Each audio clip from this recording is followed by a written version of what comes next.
జకర్యా ప్రవచన గ్రంథం, జకర్యా ప్రవచన గ్రంథం 12వ అధ్యాయం. జకర్యా ప్రవచన గ్రంథం 12వ అధ్యాయం 8వ వాక్యాన్ని నేను చదువుతాను. పరిశుద్ధ గ్రంథంలో జకర్యా గ్రంథం 12వ అధ్యాయం 8వ వాక్యాన్ని నేను చదువుతాను, గమనించాలి. ఆ కాలమున యెహోవా యెరూషలేము నివాసులకు సంరక్షకుడిగా నుండును. గమనించండి ఈ మాట. ఈ ఆగస్టు నెల మనందరికీ దేవుడు సంరక్షకుడిగా ఉండబోతున్నారు.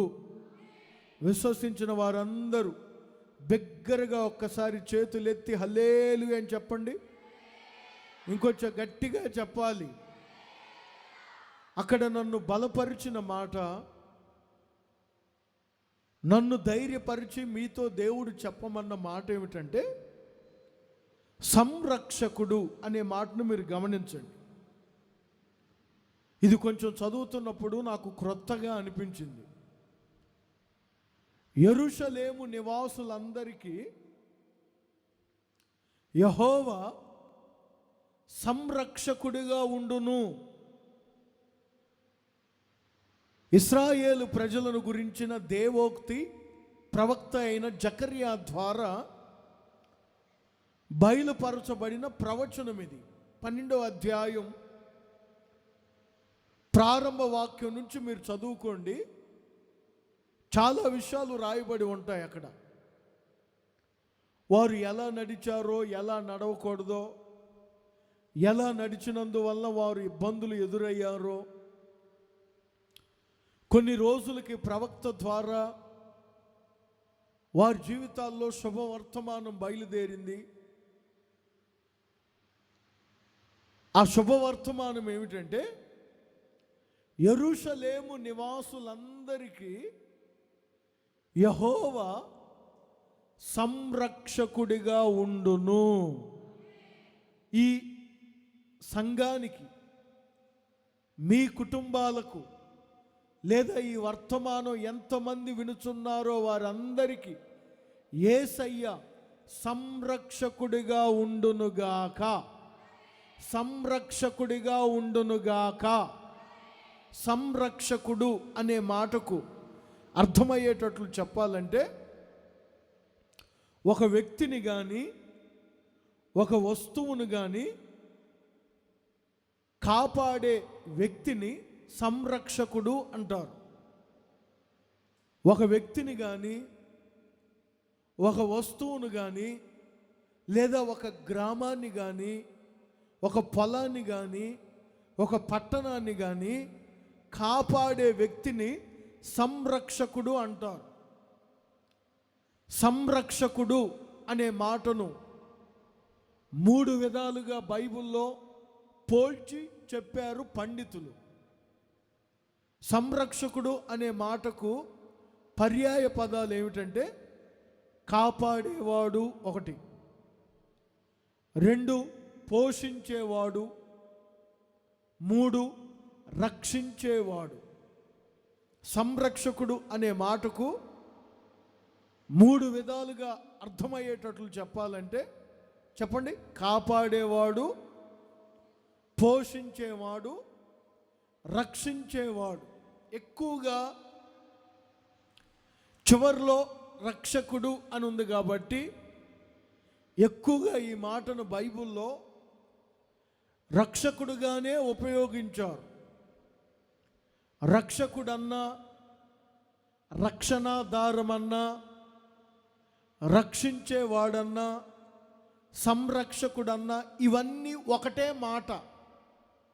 సందర్భానికి తగినట్లు మారుతూ ఉంటాయి. ఇదొక తెలుగు. బైబిల్లో ఈ తెలుగు కాదు, ఇంకొక తెలుగు ఉంటుంది. ఆ బైబిల్లో నేను ఇక్కడ చదివినప్పుడు ఒక్క మాటలో చెప్పాలంటే అక్కడ రాయబడిన మాట ఏమిటంటే, ఆపద సమయములో దేవుడు ప్రజలకు రక్షకుడిగా ఉంటారు. కొంచెం గట్టిగా చెప్పండి. ఆపద సమయములో దేవుడు తన ప్రజలకు రక్షకుడిగా ఉంటారు. ఇదే జకర్యా చెప్తారు. యెరూషలేము వాసులారా, ఇశ్రాయేలు కాపురస్తులారా, యెహోవా మీ అందరికీ సంరక్షకుడిగా ఉండునుగాక. కొంచెం గట్టిగా చెప్పండి ఆమేనని. ఇంకొంచెం గట్టిగా చెప్పాలి. ఈ నెల యేసయ్య మీకు సంరక్షకుడిగా ఉండునుగాక, మీ కుటుంబాలకు సంరక్షకుడిగా ఉండునుగాక, మీ పిల్లలకు సంరక్షకుడిగా ఉండునుగాక, మీ సంఘానికి సంరక్షకుడిగా ఉండునుగాక. నేను ఆరాధిస్తున్న దేవుడు భక్షించేవాడు కాదు, రక్షించే సంరక్షకుడు. అదేంటండి, భక్షించేవారు కూడా ఉంటారా అని మీరు అనుకోవచ్చు. రక్షించటకు వ్యతిరేక పదం భక్షించడం. తినేవారు కూడా ఉంటారా? భక్షించడం అంటే తినడం. తినేవారు కూడా ఉంటారా అని మీరు నన్ను అడగనవసరం లేదు. మీకు ఒక మాట చెప్తాను. అప్పుడప్పుడు చూడండి, కొన్నిసార్లు కొన్ని దేవతలు జంతువులను తింటాం, అర్థమవుతుందా? కొన్నిసార్లు మనుషులను తింటాం. దేవతలే చేస్తారు అని నేను అనుకునేవాడిని. కానీ బైబిల్లో రాజుల గ్రంథంలో ఒక చరిత్ర ఉంటుంది. ఒక తల్లి తన కుమారుణ్ణి భక్షించినట్లు ఉంటుంది అక్కడ. రక్షించడం కాదు. చూడండి, ఒక తల్లి తన కడుపును పుట్టిన కుమారుణ్ణి భక్షించడం. రాజుల 2వ గ్రంథం 6వ అధ్యాయం 28వ వాక్యంలో ఉంటుంది. చూడండి, రాజుల 2వ గ్రంథం 6వ అధ్యాయం 28వ వాక్యంలో ఎవరైనా ఒకరు చదివితే, రాజుల 2వ గ్రంథం 6వ అధ్యాయం 28వ వాక్యంలో చూడండి, నీ విచారమునకు కారణమేమని అడుగగా, ఈ స్త్రీ నన్ను చూచి, నేటి ఆహారమునకు నీ బిడ్డనిమ్ము, రేపు మనము నా బిడ్డను రక్షించుదుమా భక్షించుదుమా? ఒక తల్లి, పోషించవలసిన తల్లి, కాపాడవలసిన తల్లి, రక్షించవలసిన తల్లి భక్షించడం ఏంటి? కొన్నిసార్లు, అర్థమవుతుందా? జాగ్రత్తగా వినండి. కొన్నిసార్లు మనల్ని ఎవరూ రక్షించలేరు. నీ ఆస్తి నిన్ను రక్షిస్తుందేమో, నీ ఫలము నిన్ను రక్షిస్తుందేమో అని నీకు అనిపిస్తుంది. నిన్ను తినకుండా ఉంటే చాలు నీ ఆస్తి, నిన్ను తినకుండా ఉంటే చాలు నీ బలం,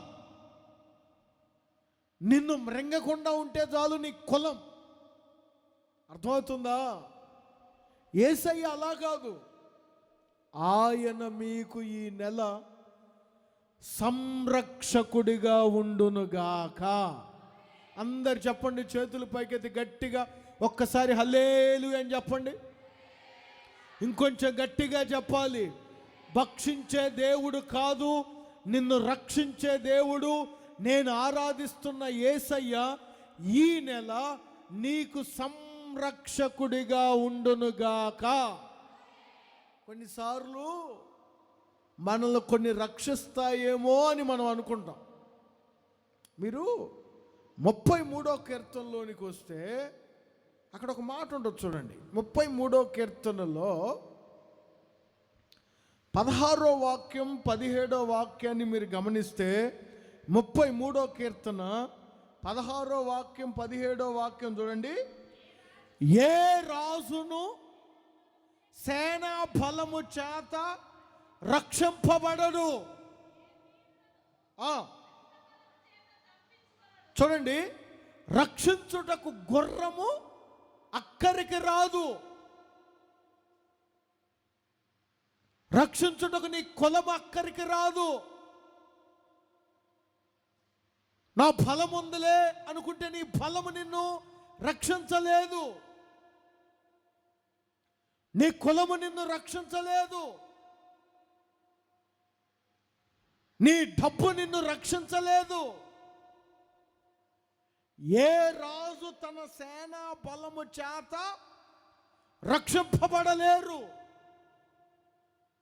రక్షించేవాడు, కాపాడేవాడు, పోషించేవాడు, ఇన్ని కలిపి ఒక్క మాటలో చెప్పాలంటే నిన్ను సంరక్షించే సంరక్షకుడు నేను ఆరాధిస్తున్న నజరేయుడైన యేసు.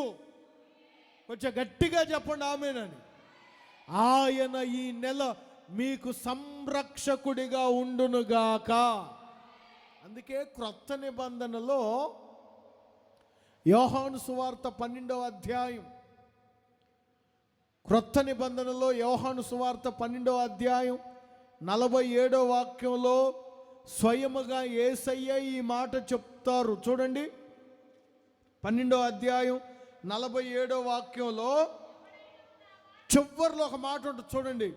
లోకమును రక్షించుటకే నేను వచ్చి తిని, భక్షించుటకు కాదు. అర్థమవుతుందా? రక్షించుటకే ఆయన ఈ లోకానికి వచ్చారు. ఈ నెల సంగముగా కూడి ఉన్న మీతో దేవుడు చెప్పుచున్నారు, ఆయనే మీకు సంరక్షకుడిగా ఉండునుగాక.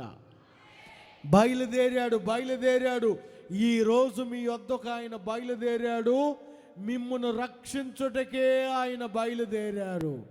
విశ్వసించిన వారందరూ చప్పట్లు కొడుతూ దేవుణ్ణి స్తుతించండి గట్టిగా. హల్లెలూయా. ప్రవక్త అయిన హబక్కూకు ఇదే చెప్తారు. 3వ అధ్యాయం 13వ వాక్యంలో, హబక్కూకు రాసిన గ్రంథం 3వ అధ్యాయం 13వ వాక్యంలో ప్రవక్త చెప్తారు చూడండి. అక్కడ నీ జనులను రక్షించుటకే నీవు బయలుదేరుచున్నావు. ఈరోజు ఆయన బయలుదేరాడు. మీకు సంరక్షకుడిగా ఉండుటకు ఆయన బయలుదేరాడు. నా మాట అర్థమైన వాళ్ళందరూ గట్టిగా ఒక్కసారి హల్లెలూయా అని చెప్పండి. ఇంకొంచెం గట్టిగా చెప్పండి. ఈ నెల ఎలా ఉండబోతున్నాడు మీకు అందరు చెప్పాలి నోరు తెరిచి గట్టిగా. సంరక్షకుడిగా మీకుండునుగాక, సంరక్షకుడిగా ఉండునుగాక, సంరక్షకుడిగా మీకు ఆయన ఉండునుగాక. ఒక 3 విషయాలు చెప్పి నేను ముగిస్తాను. మొట్టమొదటిగా గుర్తుపెట్టుకోండి, లోక మాలిన్యము నుంచి నిన్ను తప్పించే సంరక్షకుడు. మొదటిగా లోక మాలిన్యము నుంచి నిన్ను తప్పించే సంరక్షకుడు. పేతురు రాసిన 2వ పత్రిక గమనించండి. పేతురు రాసిన 2వ పత్రిక 2వ అధ్యాయం పరిశుద్ధ గ్రంథమును గమనిస్తే, పేతురు రాసిన 2వ పత్రిక 2వ అధ్యాయం 20వ వాక్యాన్ని ఎవరైనా ఒకరు చదవండి. పేతురు రాసిన 2వ పత్రిక 2వ అధ్యాయం 20వ వాక్యాన్ని చదవండి. యేసుక్రీస్తు విషయమైన అనుభవ జ్ఞానము చేత ఈ లోక మాలిన్యము నుంచి తప్పించుకొనిన తరువాత, జాగ్రత్తగా వినండి. ఇక్కడ ఒక మాటను మీరు గమనించారో లేదో, వారు ప్రభువును రక్షకుడైన యేసుక్రీస్తు. రక్షకుడు అన్న సంరక్షకుడన్న ఒకటే. గమనించాలి ఈ మాట. సంరక్షకుడు ఏం చేస్తున్నారు? ప్రజల లోక మాలిన్యము నుంచి తప్పిస్తారు. అర్థమవుతుందా? ఈ నెల ఆయన లోక మాలిన్యము నుంచి నిన్ను తప్పించే సంరక్షకుడిగా ఉండునుగాక. కొంచెం గట్టిగా చెప్పండి, ఇంకొంచెం గట్టిగా. లోక మాలిన్యము నుంచి నీవు తప్పించబడుదువుగాక. అసలు లోక మాలిన్యం అంటే ఏంటి చాలామందికి తెలియదు. లోక మాలిన్యం అంటే ఏంటి? చాలామంది లోక మాలిన్యం అంటే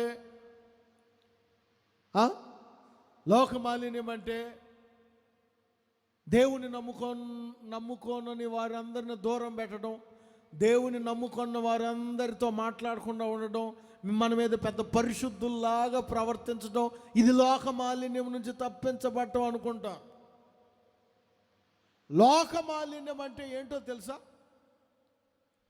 ఒక్క మాటలో చెప్పాలంటే దేవుని వాక్యానికి విరోధమైన ఆలోచనలు. అర్థమైందా? దేవుని వాక్యానికి లేదా దేవునికి దూరం చేసే ఆకర్షణలు, దేవుని వాక్యానికి విరోధమైన ఆలోచనలే లోక మాలిన్యం.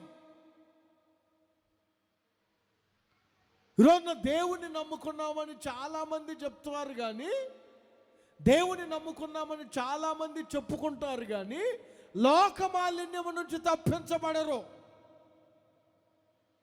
అర్థమవుతుందా? మనం ఎంత ప్రయత్నమైనా చేయండి, లోక మాలిన్యము నుంచి మనం తప్పించుకోలేము. నువ్వు ఎంత పరిశుద్ధమైన వ్యక్తివైనా. 40 రోజులు ఉపవాసం ఉన్నాను అన్నయ్య. చూడండి, కొంతమంది, నేను విమర్శిస్తున్నానని కాదు, 40 రోజులు ప్రత్యేకంగా ఉండాలని ఒక సంవత్సరం పాటు తినరో, సరిగ్గా నాన్ వెజ్ తినరో, త్రాగరో, పెళ్ళైతే భార్యకు దూరంగా ఉంటారు, ఇల్లుకు దూరంగా ఉంటారు, కాసేపు మాత అంటుంటారు, కాసేపు స్వామి అంటుంటారు. నేను వేరుగా చెప్తున్నానని కాదు. ఎందుకు? లోక మాలిన్యము ఈ ఆలోచనల నుంచి తప్పించుకోవాలని. సరే, 40 రోజులు తప్పించుకున్నావు, 41వ రోజు అర్థమైందా మీకు? 40 రోజులు బాగానే తప్పించుకున్నావు, మరి మిగతా 41వ రోజు, 40 రోజులు ఎంత బిగపట్టుకొని ఉన్నాడో 41వ రోజు అంత తాగుతాడు ఒకేసారి. మనిషి సేవకుడే కానీ, ఇంకా చెప్పాలంటే విశ్వాసులే కానీ, ప్రార్థనా పరులే కానీ, ఎన్ని ఉపవాసాలు ఉన్నా ఈ లోక మాలిన్యం నుంచి మనము తప్పించబడలేము. కొంతవరకు మాత్రమే తప్పించుకుంటాం, కొంతవరకే, పూర్తిగా కాదు. ఎందుకు ఈ మాట చెప్పానంటే, అలవాట్లు తప్పించుకుంటాం కానీ ఆలోచన తప్పించుకోలేం. ఆలోచన తప్పించుకుంటాం కానీ ఆకర్షణ తప్పించుకోలేం. ఏదో ఒక విషయంలో మనం పట్టబడతాం. అందుకే సంరక్షకుడిగా ఉన్న యేసయ్య పూర్తిగా లోక మాలిన్యము నుంచి నిన్ను తప్పించునుగాక, తప్పించునుగాక, తప్పించునుగాక. యేసయ్య మాత్రమే నిన్ను తప్పించగలడు. నీ కులము కాదు, నీ సేనా బలము కాదు, నీ గుర్రము కాదు, నీ ఆస్తి కాదు. కొంతవరకే తప్పించగలవు, కొంతవరకే తప్పించుకోగలవు. చూడండి, దొంగతనం చేసేవాడు ఒక చోట తప్పించుకుంటాడు, ఒక చోట తప్పించుకుంటాడు, ఇంకొక చోట తప్పనిసరిగా పట్టబడతాడు. అలాగే ఈ లోక మాలిన్యమును తప్పించుకోవడం మన వల్ల కాదు. అందుకే సంరక్షకుడిగా ఆయన నీ కుటుంబంలోనికి రాబోతున్నాడు. బయలుదేరాడు ఈరోజు ఆయన. ప్రవక్త అయిన హబక్కూకు అదే అంటాడు కదా, నీ జనులను రక్షించుటకు నీవు బయలుదేరావు. బయలుదేరిన ఆయన నీ చుట్టూ ఉన్న లోక మాలిన్యము నుంచి నిన్ను తప్పించబోతున్నాడు. లోతును ఎలా తప్పించాడో ఇంకొక మాటలో చెప్పాలంటే, పేతురు రాసిన 2వ పత్రిక 2వ అధ్యాయం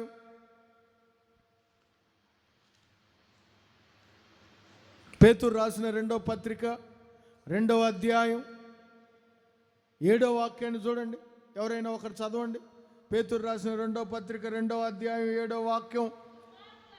దుర్మార్గుల కామ వికారయుక్తమైన నడవడి చేత బహుబాధపడిన ఈ లోకమాలిన్యము మనల్ని బాధ పెట్టుతూనే ఉంటుంది. తలపైకి లేపిన మాటను వినండి.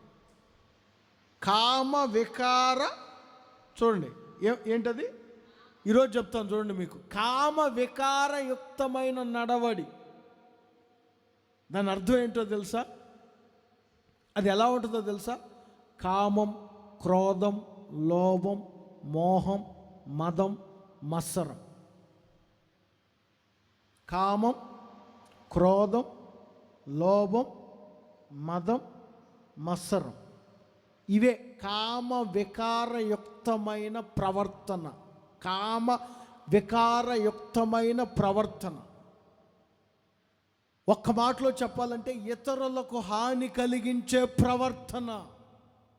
నీ పాటికి నువ్వు భక్తి చేసుకుంటూ, నీ పాటికి నువ్వు ప్రార్థన చేసుకుంటూ ఉన్నావు అనుకో, అసలు నువ్వు మగోడివేనా? నీకంత సీన్ ఉందా? పుట్టింది ఎందుకు? క్రోధం, కామం, మోహం, మదం, మత్సరం. భక్తిగా ఉన్నా కొంతమంది ఇష్టపడరు. చూడండి, కొంతమంది ఉంటారు మనం భక్తిగా ఉన్నా ఇష్టపడరు. అదొక మత్సరం. లోతు ప్రతిరోజు బాధపడుతూనే ఉన్నాడు ఈ ప్రవర్తన ద్వారా. ఎంతవరకు తప్పించుకోగలడో ఏమండి? ఇల్లు దాటాడు, ఇల్లు దాటి వచ్చి ఊరి బయట కూర్చున్నాడు. అక్కడికి వచ్చినా కానీ లాక్కొని వెళ్ళిపోతాడు. రారా బాబు, కొంచెం ఎంజాయ్ చేద్దాం, వయసు ఇచ్చింది అందుకే అనుభవించాలి. ఇప్పుడు కాకపోతే ఎప్పుడు? ఇప్పుడు కాకపోతే ఎప్పుడు? ఇదే లోకమాలిన్యం. నా ప్రియమైన దైవ జనాంగమా, ఏదో ఒక విషయంలో, ఏదో ఒక సమయంలో మోహం నీ మీదకి రాబోతుందేమో. మదం, మత్సరం నీలో ప్రవేశించిందేమో. కామం, క్రోధం, లోభం ఇవన్నీ నిన్ను బహుబాధ పెట్టుచున్నావేమో. సంరక్షకుడైన దేవుడు ఈ నెల వాటన్నిటిలో నుంచి నిన్ను తప్పించబోతున్నాడు. వాటన్నిటిలో నుంచి నిన్ను తప్పించబోతున్నాడు, నిన్ను కాపాడబోతున్నాడు. అందుకే ఆయన బయలుదేరాడు సంరక్షకుడిగా. ఎన్నోసార్లు కొంతమంది చెప్తుంటారు, ప్రార్థన చేసుకుంటున్నాను అన్నయ్య, నా వల్ల కావడం లేదు, నేను భక్తి చేయలేకపోతున్నాను, ఏదో ఒక లోభం నాలో ప్రవేశించింది, ఏదో ఒక నడవడి నన్ను బాధ పెట్టుచున్నది, నా వల్ల కావడం లేదు. ఒకవేళ బాధపడుతూ ఈరోజు ఈ మాటలు వినుచున్నావేమో, సంరక్షకుడు నీ యొద్దకు బయలుదేరాడు. నీ చుట్టూ నిన్ను ఆవరించి నీలో ప్రవేశించాలని చూస్తున్న లోకమాలిన్యము నుంచి ఆయన నిన్ను తప్పించునుగాక. ఆయన నిన్ను తప్పించునుగాక. సార్ చేతుల పైకి తొందర గట్టిగా హల్లెలూయా అని చెప్పండి. ఇంకొంచెం గట్టిగా చెప్పండి. అన్నయ్య, నేను తప్పించుకోగలను, నా వల్ల అవుతుంది అని నువ్వు గర్వపడు. మనం తప్పించుకోలేం. చెప్తున్నాను కదా, ఆలోచన తప్పించుకుంటే ఆకర్షణకు పడిపోతాం. ఒకవేళ అలవాట్లు తప్పించుకుంటే ఆకర్షణ మనలోకి వచ్చేస్తుంది. మనం తప్పించబడలేం. అందుకే నేను చెప్పాను, లోక మాలిన్యము నుంచి తప్పించే సంరక్షకుడిగా ఈ నెల ఆయన మీకు ఉండబోతున్నారు. నీలో ప్రవేశిస్తున్న ఆలోచనలైనా, నీలో ప్రవేశిస్తున్న ఆకర్షణలైనా, నీలో ప్రవేశిస్తున్న అలవాట్లైనా యేసయ్య తప్పించునుగాక, యేసయ్య తప్పించునుగాక. సంరక్షకుడు లోతును ఎలా తప్పించారో నిన్ను అలా తప్పించునుగాక. ఒకసారి గట్టిగా హల్లెలూయా అని చెప్పండి. ఇంకొంచెం గట్టిగా చెప్పండి. కొన్నిసార్లు వారి చేష్టలు మనలను రెచ్చగొడుతుంటాయి. అన్నం తింటలేదా, కారం తింటలేదా, ఏం కోపం చచ్చిపోయిందా? కొన్నిసార్లు అపవాది ఏం చేస్తాడంటే మన చుట్టూ ఉన్న వాళ్ళల్లో ప్రవేశించి మనల్ని రెచ్చగొడుతుంటాడు. మనం తప్పించుకోలేం.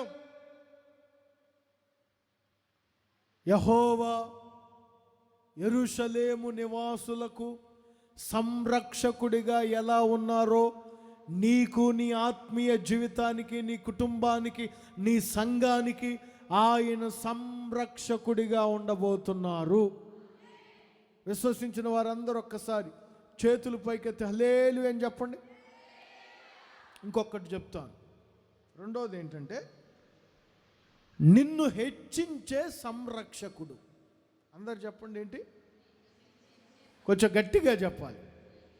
మొదటిగా చెప్పాను, లోక మాలిన్యము నుంచి తప్పించే సంరక్షకుడు. రెండవదిగా నిన్ను హెచ్చించే సంరక్షకుడు. సమూయేలు 2వ గ్రంథం 22వ అధ్యాయం.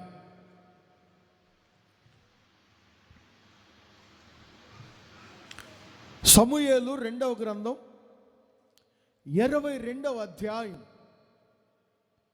47వ వాక్యం నుంచి 47వ వాక్యం, 48వ వాక్యం, 49వ వాక్యం. ఈ 3 వాక్యాలు చదివితే ఎవరైనా ఒకరు చూడండి. 47వ వాక్యం నుంచి యెహోవా జీవము గలవాడు, నా ఆశ్రయ దుర్గమైన వాడు స్తోత్రార్హుడు. చూడండి, నాకు రక్షణాశ్రయ దుర్గమైన దేవుడు మహోన్నతుడగునుగాక. చేయు దేవుడు, తీర్చు దేవుడు ఆయనే, నన్ను విడిపించును. ఈ మాట చూడండి, నా మీదకి లేచిన వారి కంటే ఎత్తుగా నీవు నన్ను హెచ్చించదవు. ఈ మాట చూడండి. ఒక్క మాటలో చెప్పాలంటే ఈ 3 వాక్యాలలో నాకు రక్షణాశ్రయ దుర్గమైన దేవుడు నా మీదకు లేచిన వారి కంటే ఎత్తుగా నన్ను హెచ్చించువాడై ఉన్నాడు. కొంచెం గట్టిగా చెప్పండి, ఇంకొంచెం గట్టిగా. సంరక్షకుడు నిన్ను హెచ్చించునుగాక. ఎలా? నీ మీదకు లేచిన వారందరికంటే ఆయన ఈ నెల నిన్ను హెచ్చించునుగాక, హెచ్చించునుగాక. ఒక మాటలో మీకు చెప్పాలంటే నా రక్షకుడైన నా దేవుడు నాకు పైబడ్డ వాళ్ళందరికంటే నన్ను ఎత్తుగా ఉంచేది వాడై ఉన్నారు.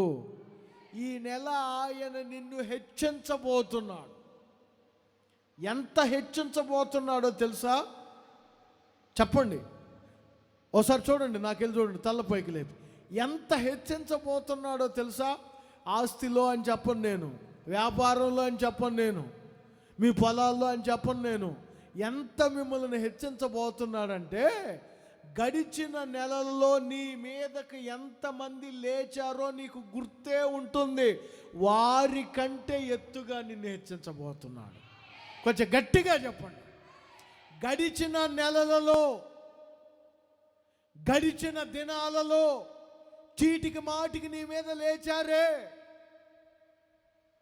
చీటికి మాటికి నిన్ను అవమానపరిచారే, ప్రతిదానికి నీ మీదకి గొడవకొచ్చారే వారందరికంటే నిన్ను ఎత్తుగా హెచ్చించునుగాక. కొంచెం గట్టిగా చెప్పండి ఆమేనని. హెచ్చించే దేవుడు హెచ్చించడానికి డబ్బు అవసరం లేదు. దేవుడు హెచ్చించడానికి క్యాస్ట్ ఫీలింగ్ లేదు. మా కులమోళ్ళు అయితేనే హెచ్చిస్తాం, లేదైతే లేదనుకో అన్నం కూడా పెట్టాం. దేవుడు హెచ్చించడానికి కులంతో పని లేదు. దేవుడు హెచ్చించడానికి డబ్బుతో పని లేదు. దేవుడు హెచ్చించడానికి రిజర్వేషన్ కోటాలు అవసరం లేదు. ఆయన యొద్దకు మీరు వచ్చారు, జీవము కలిగిన ఆయన మాటలు ఈరోజు మీరు వింటున్నారు.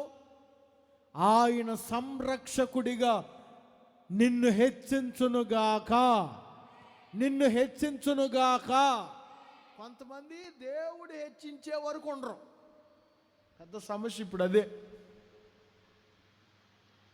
దేవుడు హెచ్చించే వరకు ఉండరు, వారిని వారే హెచ్చించుకుంటారు. నాలాగా పాడేవాళ్ళు లేరు, నాలాగా సంఘాన్ని కట్టేవాళ్ళు లేరు. కొంతమంది చూడండి, కొంతమంది ఇక నాలాగా సేవ చేసేవాళ్ళు లేరు, నాలాగా ఇంక విశ్వాసులు అయితే నాలాగా కానుకిచ్చేవాళ్ళు లేరు, నాలాగా పరిచర్య చేసేవాళ్ళు లేరు, నాలాగా పాటలు పాడేవాళ్ళు లేరు, నాలాగా ఇంకా ఇంకా ఈ చేసే. మిమ్మల్ని మీరు హెచ్చించుకుంటే దేవుడు ఎలా హెచ్చిస్తారు? మంచిదే, నీకు వరం ఉంది, అందరికన్నా కొంచెం ఒక వంతు నువ్వు ఎక్కువే ఇస్తావు, దేవునికి మంచిదే. మిగతా వారి అందరికన్నా కొంచెం సేవ నువ్వు బాగానే చేస్తావు, మంచిదే. అయితే నిన్ను నీవు హెచ్చించుకుంటే ఎలా? హెచ్చించేవాడు ఒకడున్నారు, సంరక్షకుడు. ఆయన కదా నిన్ను హెచ్చించాల్సింది. ఈ పాలెంలో ప్రతివాడు పరిశుద్ధుడే. మోషేతోనేనా దేవుడు మాట్లాడేది? మోషేతోనేనా దేవుడు పలకరించేది? మోషేనేనా మమ్మల్ని పలకరించడా? మేము పరిశుద్ధులమే అని మీకు మీరు అనుకుంటే ఎలా రా బాబు? ఎవరికో డబ్బాలు కొట్టుకుంటే ఎలా? ఇది మాదే, ఇది మాదే, ఇది మాదే అని దేవుడు చెప్పాలి. మిమ్మల్ని మీరు హెచ్చించుకుంటే ఎలా? సంఖ్యాకాండం 16వ అధ్యాయంలో చూడండి. సంఖ్యాకాండం 16వ అధ్యాయంలో అందరూ చూడండి, 3వ వాక్యాన్ని చదవండి. సంఖ్యాకాండం 16వ అధ్యాయం 3వ వాక్యం. విరోధముగా పోగై ఇక మీతో మాకు పని లేదు. మోషే మీతో మాకు పని లేదు.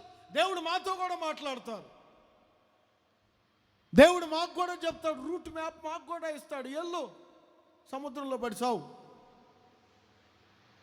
కొంతమందికి చూడండి, ఇక నాలుగు రెఫరెన్సులు వస్తే చాలు, ఇంక మాతో కూడా దేవుడు మాట్లాడతాడు, మమ్మల్ని కూడా దేవుడు హెచ్చిస్తాడని వెళ్తూ ఉంటారు సంచి పట్టుకొని.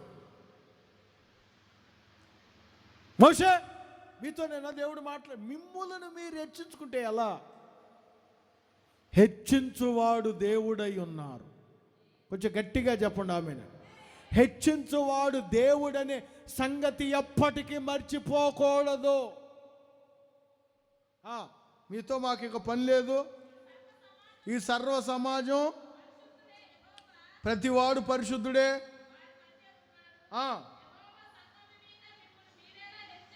అసలు మిమ్మల్ని మీరేలా హెచ్చించుకుంటున్నారా బాబు? నీకు పాట పాడటం వచ్చు, మంచిదే. నీకు 4 కీర్తనలు చెప్పడం వచ్చు, మంచిదే.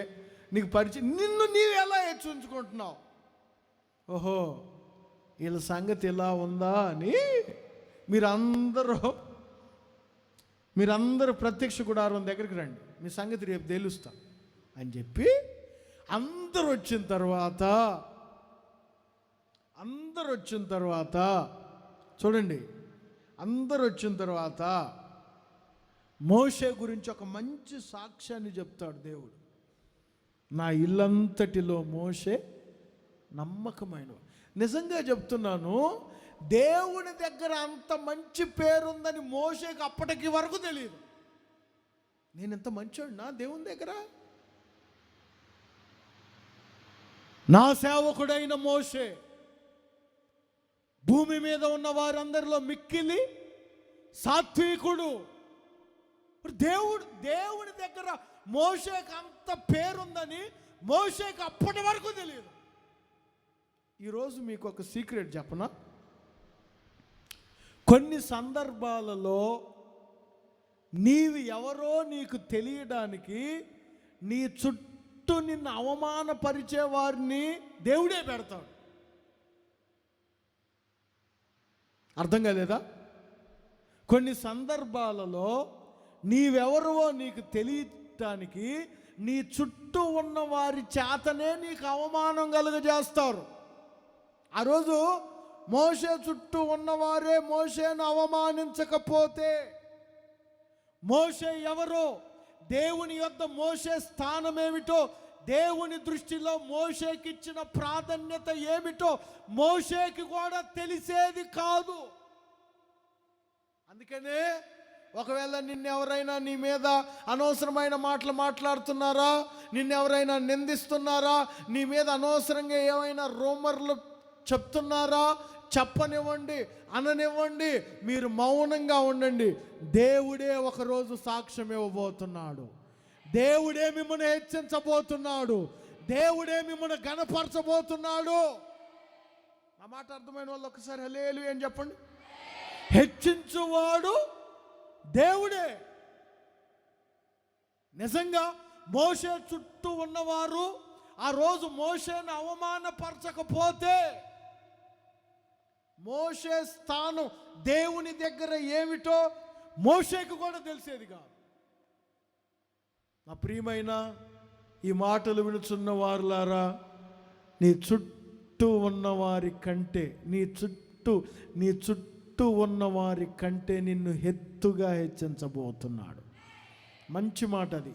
నీ చుట్టూ నిన్ను ఎగతాళి చేశారే, నీ చుట్టూ నిన్ను అవమానపరిచారే, నీ చుట్టూ నిన్ను అవమానకరంగా మాట్లాడారే, వారందరికంటే నీ తలను ఎత్తుగా హెచ్చించబోతున్నాడు.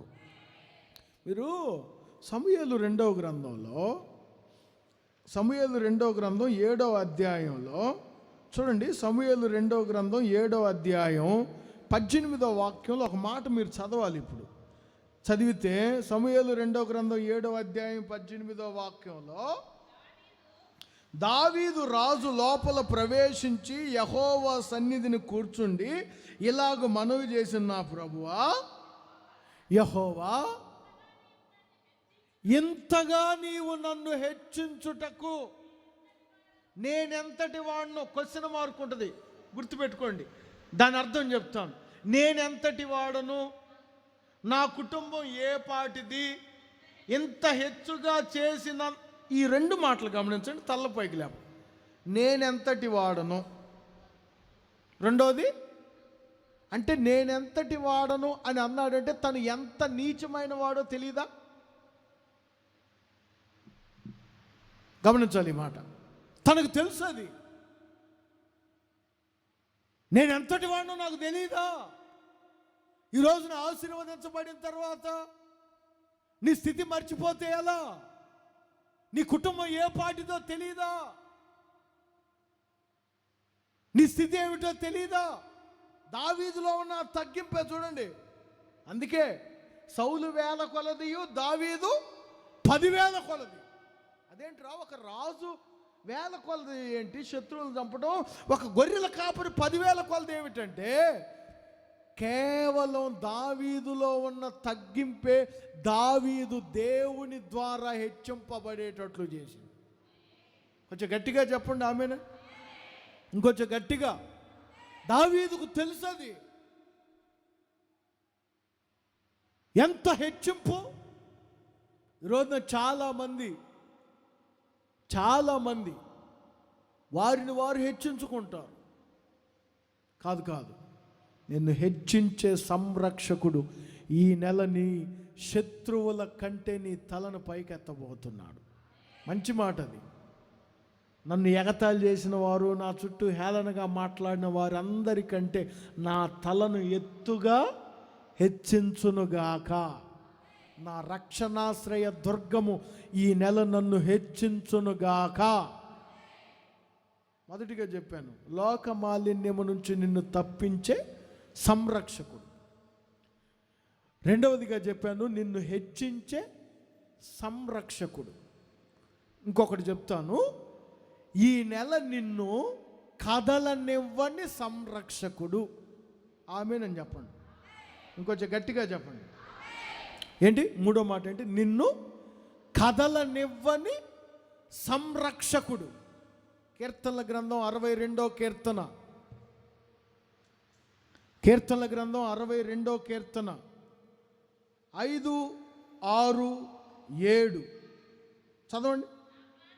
నా ప్రాణమా దేవుణ్ణి నమ్ముకొని మౌనముగా ఉండుము, ఆయన వలననే నాకు నిరీక్షణ కలుగుచున్నది. ఆయనే నా ఆశ్రయ దుర్గము, నా రక్షణాధారము, నా సంరక్షకుడు ఆయనే, నా ఎత్తైన కోట ఆయనే, నేను కదిలింపబడను. చాలు, నేను కదిలింపబడను. ఎందుకంటే నా రక్షణాధారం ఆయనే, నన్ను రక్షించిన వాడు ఆయనే, నాకు సంరక్షకుడిగా ఉన్నవాడు ఆయనే. ఇంక నేనెందుకు కదిలింపబడతాను?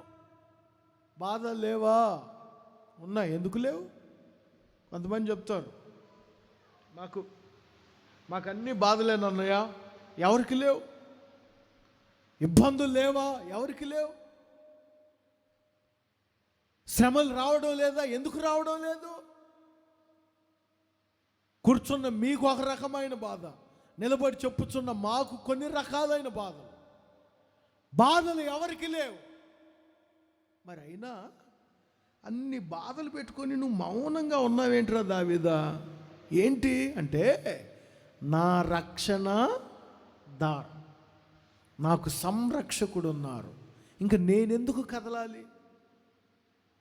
అర్థమైన వాళ్ళందరూ ఒకసారి హల్లెలూయా అని చెప్పండి. ఇంకొంచెం గట్టిగా చెప్పండి. అయ్యో, కొంతమంది చిన్న బాధలకి కదిలింపబడుతుంటారు. కొంతమంది ఆత్మీయ జీవితాలు ప్రారంభంలో చాలా బాగుంటాయి, రాను రాను రాను రాను కదిలింపబడుతుంటాయి. ఏంటమ్మా, ఇంతకుముందున్న ప్రార్థనా ఆసక్తి లేదు, ఇంతకుముందు ఇచ్చినట్లు కానుకలు ఇవ్వడం లేదు, ఇంతకుముందు ఇచ్చినట్లు పరిచర్య చేయడం లేదు. ఏంటమ్మా అంటే, అన్నయ్య ఏంటో కొన్ని శ్రమలు నన్ను కదిలిస్తున్నాయి, బాధలు నన్ను కదిలిస్తున్నాయి. ఎవరిని కదిలించడం లేదు? అవి కదిలిస్తే నువ్వు కదిలిపోవడమేనా? నీ రక్షణాధారము నీకు లేదా? దావీదు అదే అంటారు, నా రక్షణాధారం, నా ఎత్తైన కోట ఆయనే, ఇంకా నేను కదిలింపబడను. ఈ నెల ఆయన నిన్ను కదలనివ్వకుండా ఉండునుగాక. కదిలింపబడకూడదు. చిన్న చిన్న ఇబ్బందులకు, బాధలకు, శ్రమలకు, సమస్యలకు ఒక క్రైస్తవుడు కదిలింపబడకూడదు. చీటికి మాటికి చూడండి, కొంతమంది టెన్షన్ పెట్టుకుంటుంటారు, కదిలింపబడుతుంటారు. కదిలింపబడి లేనిపోని శ్రమలకు గురవుతుంటారు. కదిలింపబడదు. కదిలించే వాళ్ళు ఉంటారు. ఎందుకు ఉండరు? వాళ్ళకి అదే పని. మనం మంచిగా సేవా జీవితంలో ఉంటే కదిలించే వాళ్ళు ఉంటారు, విశ్వాస జీవితంలో ఉంటే కదిలించే వాళ్ళు ఉంటారు. యోహాను చూడండి, ప్రారంభంలో చాలాసార్లు చెప్పాను ఈ మాట. ప్రారంభంలో యేసయ్య యోహాను గురించి భలే పొగిడారు. బాప్తిసమిచ్చు యోహాను గురించి, స్త్రీలు కనిన వారందరిలో గొప్పవాడు ఎవరు? బాప్తిస్మమిచ్చు యోహాను. యేసయ్య చెప్పారు ఇది. మరి అంత గొప్పవాడిని చూడటానికి వెళ్ళారు ఒకరోజు శిష్యులు. యేసయ్యే గొప్పవాడు అన్నారు కదా, కొంచెం అప్పుడప్పుడు ఈయన కొంచెం వేరే గ్రామానికి వెళ్ళినప్పుడు మనం కూడా అట్లా వెళ్ళొద్దామని. ఎక్కడికి వెళ్ళారు మీరు అని అడిగాడు. బాప్తిస్మం ఇచ్చు యోహాను దగ్గరికి వెళ్ళాము అని. వెంటనే యేసయ్య అంటారు, అరణ్యములో గాలికి కదులుచున్న రెల్లును చూడటానికి మీరు వెళ్ళారా? ఎవరు వెళ్ళమన్నారు? అదేంటయ్యా, అప్పుడు గొప్పవాడు అన్నావు నీవు. అప్పుడు గొప్పవాడు, ఇప్పుడు అతడు కదులుచున్న రెల్లు. ఏది కదిలించిందో, ఎవరు కదిలించారో ప్రియులారా, లూకాసు వార్తలో ఉంటుంది 7వ అధ్యాయం 24వ వాక్యం. లూకాసు వార్త 7వ అధ్యాయం 24వ వాక్యంలో ఉంటుంది, మీరు చదువుకోండి. గాలికి కదులుచున్న రెల్లులాగా మీ విశ్వాస జీవితం ఉండకూడదు.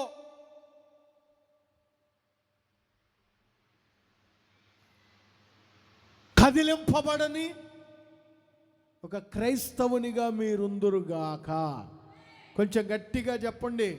చేతులు పైకి, అందరి చేతులు ఊపుతూ ఒక్కసారి హల్లెలూయా అని చెప్పండి. ఇంకొంచెం గట్టిగా చెప్పాలి, హల్లెలూయా. ఎన్నో శ్రమలు కలుగుతాయి, ఎన్నో ఇబ్బందులు కలుగుతాయి. ఏమండి, కొన్నిసార్లు సేవకుల దగ్గరికి ఎవరెవరో వస్తారు, ఏవేవో చెప్తుంటారు. అంత మాత్రానే కదిలిపోతావా? మీకు ఒక మాట చదివిస్తాను చూడండి, చాలా బాగుంటుంది ఆ మాట. నహూము అనే ఒక గ్రంథం ఉంది, పాత నిబంధనలో నహూము అనే ఒక గ్రంథం ఉంది. తీయండి అందరూ. 3వ అధ్యాయం, నహూము గ్రంథం 3వ అధ్యాయం 12వ వాక్యంలో ఉంటుంది. ఒక మాట చదవండి ఎవరైనా ఒకరు తీసిన వారు. నహూము గ్రంథం 3వ అధ్యాయం 12వ వాక్యం.